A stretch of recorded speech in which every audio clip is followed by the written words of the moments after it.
November of, well, last year, I had a mini stroke. I was out with my friends at a restaurant, and we were going to go to a movie afterwards. And towards the end of the dinner, I felt a little off. And I said, I'm not going to go to the movie with you guys. And two of my friends were there. One of my friends had taken care of elderly people as a home health aide.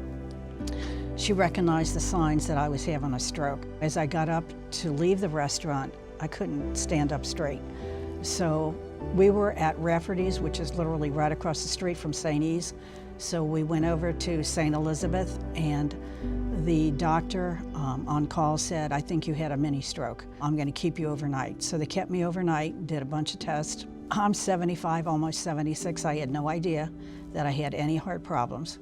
So I was scheduled for an angiogram, and I had to get hospital tests, blood tests and that before the surgery. And the day before I was supposed to have the angiogram, the nurse from my primary care physician called and said, you need to go to the emergency room right now. We got your test results back. Your hemoglobin is 4.6, which is pretty low. Pretty low.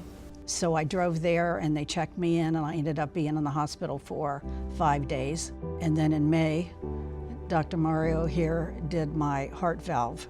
He fixed my heart valve, and I was in the hospital for 6 days. And prior to that, when I met with Dr. Mario, he showed me on the screen what he had to do, and I also saw a video of somebody who had the procedure, which makes you feel so much better, because when you're talking about having heart surgery, that's pretty scary.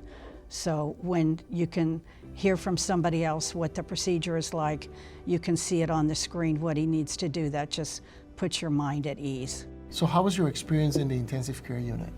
Did It's it great. look like that man, like that video of the man saying that? Oh yeah. I mean, he made it sound like it was a good procedure. Everything is coordinated, and they keep track of all the things, all the different surgeries and things that you've had, and all those doctors coordinate with one another. So everybody's on the same page, and everybody knows what you've had done and what you need to have done. So I really appreciated that.